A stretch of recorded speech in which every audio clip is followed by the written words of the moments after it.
Hallihallo! Ich freue mich schon wieder, hast du eingeschaltet, zu einem meiner Videos. Herzlich willkommen in dieser tollen Serie zum Thema Schmerzen des Pferdes, Unwohlsein des Pferdes, Körpersprache des Pferdes. Wie wichtig die ist, die ins Training mit deinem Pferd einzubauen, das wird mir persönlich auch immer noch mehr deutlich, wenn ich jetzt diese ganzen Aufnahmen zu dem Thema mache.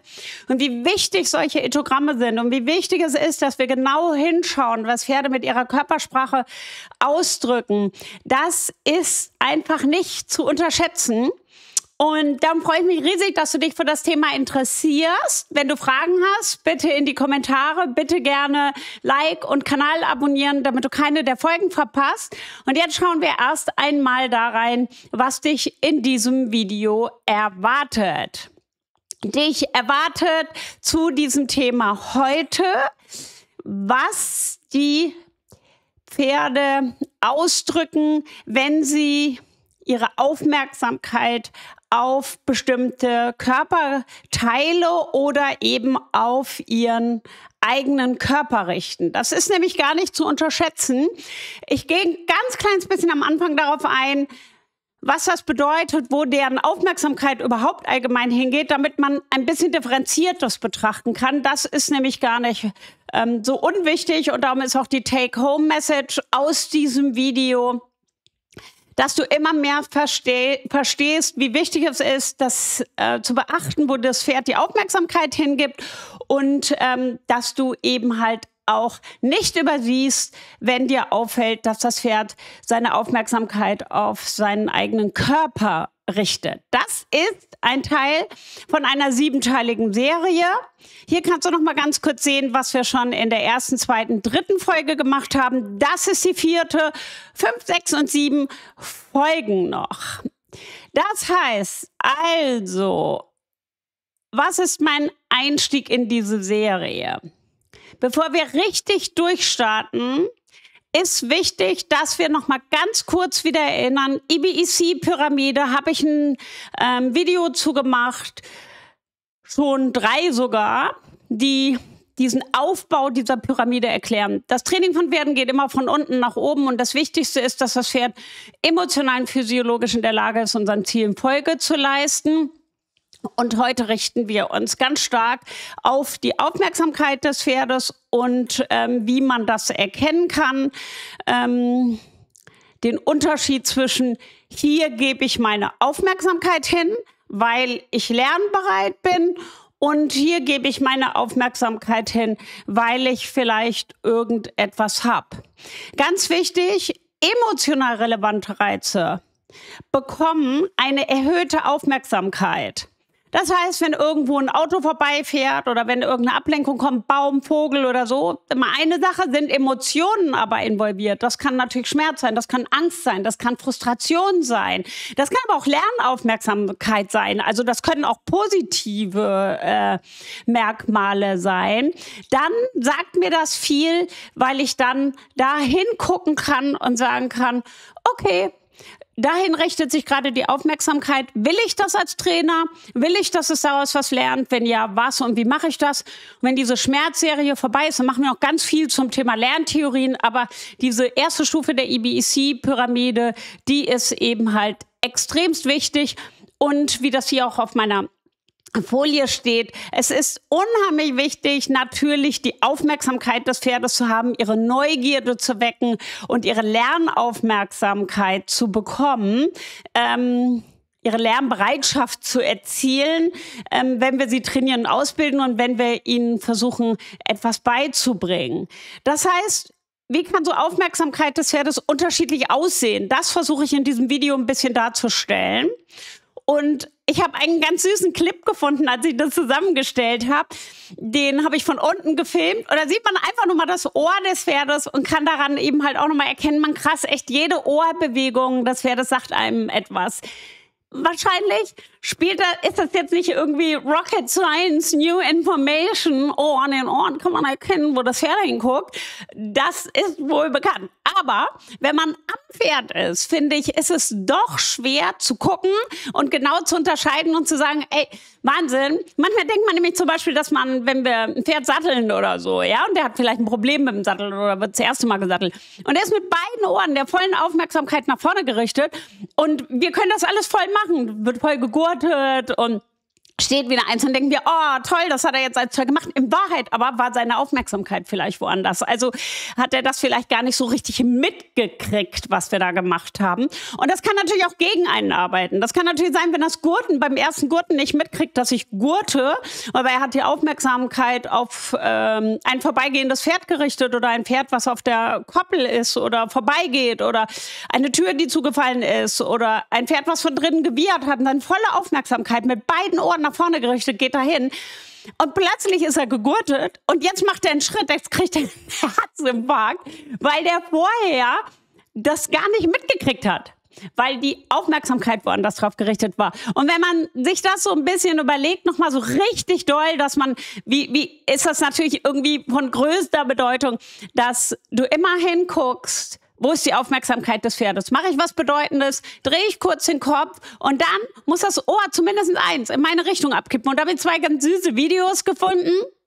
Also hier finde ich, in dem sieht man einfach richtig cool, wie, es ist so kurz, ja, aber wie das Ohr nach vorne kippt.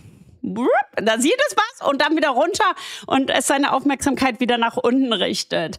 Das heißt also, Aufmerksamkeit, und hier lasse ich mal den Ton an, ist ein ganz wichtiges Thema. Und bei all diesen Beispielen jetzt ist die Aufmerksamkeit des Pferdes nach etwas von außen gerichtet, also nicht auf den eigenen Körper. Das heißt, das ist diese lernbereite Aufmerksamkeit, von der ich spreche. Und die will ich haben, die will ich unbedingt erzeugen und mit der möchte ich auch arbeiten. Das heißt also, hier sehen wir, das Pferd hat keine Ahnung, ist ein ganz junges Pferd, was diese Kamera ist. Und die halte ich da hin. Ich halte einfach nur mein Handy hin. Und wenn man ein bisschen hinhört, hört man auch, wie der schnaubt. Hört man, wie er sich damit beschäftigt. Guckt, das linke Ohr, das rechte Ohr bewegt sich unterschiedlich. Das linke lässt mich nicht aus den Augen, weil das kennt mich auch nicht. Diese langgezogene Lippe bedeutet ein bisschen Furcht. Also er ist sich nicht ganz sicher, wer ich bin. Das rechte Ohr, aus dem Blickwinkel des Pferdes gesprochen, das bewegt sich eben halt vor und zurück, beobachtet vielleicht noch andere Pferde, die irgendwo da auf der Koppel sind. Und vorne versucht er halt mit den Sinnesorganen auf diese Kamera, die rauszufinden, was die ist. Jetzt beide Ohren nach hinten gerichtet, weil das Sinnesorgan Riechen und Tasten aktiviert ist in dem Moment, um Informationen abzuspeichern, das Ding da vorne vielleicht gefährlich ist oder nicht gefährlich. Finde ich ein ganz cooles Video. Einfach nur als Einstieg in diesen Inhalt, um zu gucken, wie unterschiedlich eigentlich man so Aufmerksamkeit des Pferdes auf etwas gerichtet betrachten muss. Wir haben also hier in der AKA, ich habe ja eine staatlich anerkannte Fachhochschule gegründet, in der ich diese wissenschaftlich basierte Trainingsmethode EBEC, Evidence-Based Equine Communication, entwickelt habe. Und da sind auch diese Ethogramme entstanden. Und das ist jetzt mal so ein Beispiel-Ethogramm, Verhaltensethogramm der nach vorne gerichteten Aufmerksamkeit. Das ist vielfältig. Das haben wir also jetzt gerade gesehen. Nach vorne gerichtete Aufmerksamkeit hier unten zum Beispiel auf diese Kamera. Während wir eben anhand des Ohrs, und wir sehen ja nicht nur am Ohr, wo die Pferde ihre Aufmerksamkeit hinrichten, sondern auch an den Augen und an den Körperbewegungen und so weiter. Und wenn wir diese vorwärts gerichtete Aufmerksamkeit auf einen Stimulus haben, dann ist die natürlich eine, die wir gerne haben wollen. Die wollen wir auch, die gibt es auch noch, diese Ethogramme nach Backward Information, also wenn ich rückwärts gerichtete Aufmerksamkeit habe und so weiter. Das kommt alles noch in weiteren Folgen. Heute wollen wir uns ja mit einem anderen Thema beschäftigen. Heute wollen wir uns ja mit dem Thema beschäftigen, wie die Aufmerksamkeit des Pferdes, die auf das Pferd gerichtet ist, also gezielt auf einen bestimmten Bereich des Pferdes gerichtet ist, wie das aussieht. Also wenn Pferde ihre Aufmerksamkeit gezielt auf einen bestimmten Bereich richten, dann deutet das eben darauf hin, dass dort irgendetwas Wichtiges wahrzunehmen ist. Das kann im positiven Sinne gemeint sein oder im negativen Sinne. Das spielt dann gar keine Rolle. Das kommt dann ganz drauf an, weil das kann ja auch positiv sein. Es kann mit Futterquellen zu tun haben. Was jetzt hier in dem Bild ist, zum Beispiel, wenn der Kopf nach vorne gerichtet nach unten geht zum Grasen, kann aber auch eine potenzielle Gefahr sein, kann auch mit sozialen Signalen von anderen Menschen oder Pferden zu tun haben. Weil das Pferd natürlich als Beutetier im Laufe der Evolution auch eine ganz besondere Aufmerksamkeit für die Umgebung entwickelt hat. Pferde sind Meister darin, kleinste Veränderungen wahrzunehmen. Also sei es ein mögliches Raubtier, was irgendwo sich bewegt, eine plötzliche Bewegung oder irgendein unbekanntes Objekt, wie jetzt gerade die Kamera. Ne? Da kommt die Aufmerksamkeit dahin, ich will mich damit befassen, ich muss rausfinden. Das ist also eine evolutionär bedingte, angeborene Disposition. Ich muss rausfinden, was das ist. Ist das gefährlich, ist das nicht gefährlich? Wenn die Kamera in dem Moment beißen würde, wenn dem Pferd wehtun würde, dann hätte dieses Pferd eine berechtigte Angst oder Sorge vor solchen Objekten und würde dann im Zweifel beim nächsten Mal gar nicht mehr dahin gehen. Es hat aber erstmal den Mut, sich damit zu befassen. Das heißt also, dieses damit befassen, die Aufmerksamkeit damit hinrichten, kann also eine positive oder eine negative sein. Und diese Wachsamkeit, die äußert sich durch die erhöhte Körperspannung, die das Pferd in dem Moment hat und eine ganz gezielte Ohr- und Kopfbewegung und im Zweifel auch das Abtasten der Umgebung mit den Augen und auch Abtasten, wie wir es gerade gesehen haben bei der Kamera, mit den Tasthahn.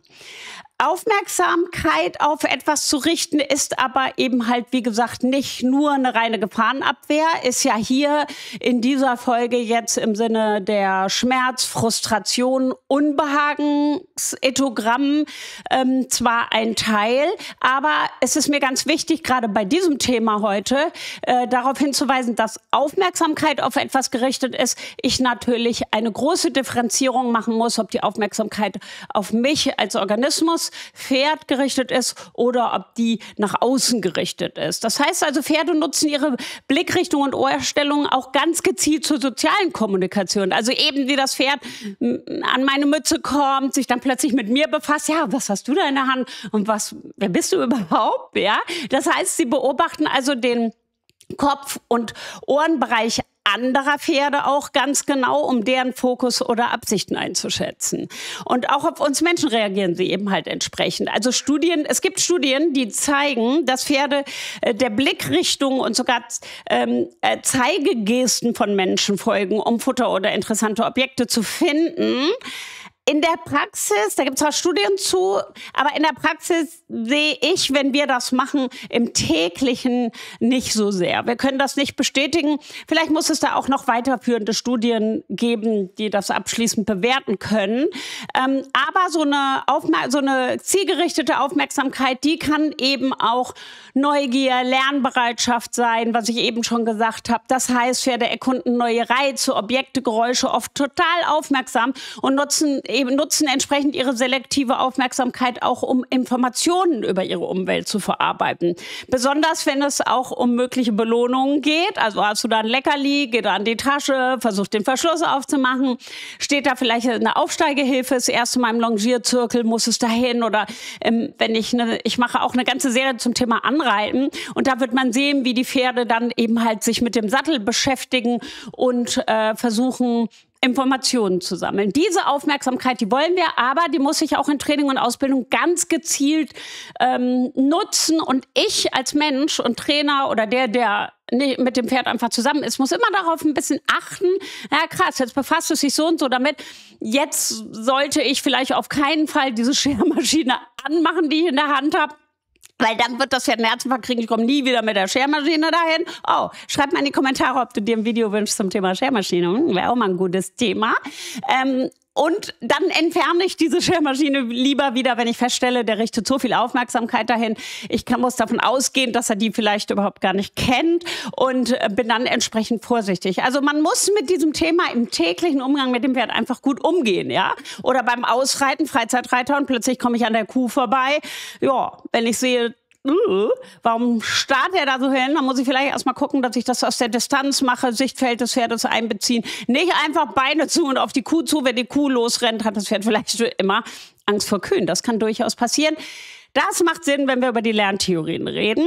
Und auf jeden Fall gibt es auch schon von der EBEC-Pyramide das zweite Video, was ich gemacht habe, oder das dritte ist das, zum Thema Lerntheorien. Kannst ja auch mal reingucken, kleiner Einstieg, wenn dich das interessiert. Also wissenschaftliche Untersuchungen, heute geht es ja um die Aufmerksamkeit, die belegen auch, dass Pferde ähnlich wie Menschen eben halt ihre Aufmerksamkeit stärker auf Reize richten. Das habe ich eben schon mal gesagt, will das aber noch mal betonen, die für die emotional relevant sind. Ja, die Aufsteigerhilfe, die Schermaschine, die Kuh, alles, was ich eben genannt habe. Und natürlich potenziell bedrohliche Reize, die kriegen eine richtig hohe Aufmerksamkeit. Und da muss man auch mit aufpassen, wenn das Pferd die darauf richtet. Und individuelle Unterschiede spielen da fürs Pferd natürlich eine große Rolle, weil die Aufmerksamkeitsschwerpunkte eines Pferdes stark von den Erfahrungen abhängen. Und natürlich auch mit Zuchtmerkmalen der Persönlichkeit und im Kontext, konkrete Situationen. Ich bin alleine im Gelände mit einem Reiter auf dem Rücken und hier kommt plötzlich eine Weide mit irgendwelchen Tieren drauf, Kühen oder so, die ich nicht kenne, und jetzt bin ich extrem vorsichtig. Und wenn das Pferd vielleicht in einer Gruppe ist, dann ist es vielleicht wieder ein anderes Verhalten, weil Schutz im Herdenverband. Und es ist ein Riesenthema, dieses Thema Aufmerksamkeit, weil einmal eine negative Erfahrung mit einem bestimmten Objekt gemacht, dann kann das sein, dass es diesem Objekt künftig deutlich mehr Aufmerksamkeit schenkt, als zum Beispiel ein unerfahrener Artgenosse. Also kurz gesagt, die Aufmerksamkeit eines Pferdes ist ein Fenster in seinen kognitiven und emotionalen Zustand.